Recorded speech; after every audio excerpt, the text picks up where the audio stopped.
രോമാഞ്ചം ഇനിയാണ് രോമാഞ്ചം വരുന്നത്. അപ്പൊ രോമാഞ്ചം ഇങ്ങനെ പൊങ്ങി രോമം ഇങ്ങനെ നിൽക്കുകയാണ്.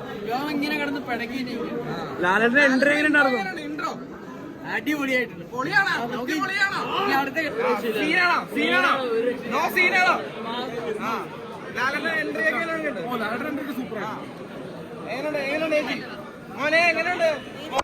എങ്ങനെയുണ്ട്? സൂപ്പർ. എങ്ങനെയുണ്ട്? ഫാമിലിക്ക് ഇഷ്ടപ്പെടോ? എങ്ങനെയുണ്ടായിരുന്നു? ഫസ്റ്റ് ഹാഫ് എങ്ങനെ ഉണ്ടായിരുന്നു? ലാലേട്ടന് ഇൻട്രോ വെച്ചോ? ഒരു ഹോളിവുഡ് ലെവൽ പടമാണോ? ഡയറക്ഷൻ അടിപൊളി. നമുക്ക് മോഡടിക്കില്ല. നല്ല ലാലേട്ടന്റെ എൻട്രി ഒക്കെ എങ്ങനെയുണ്ട്? ഒരു രക്ഷയില്ല. ഫാൻസിന് തകർക്കാൻ പറ്റില്ല.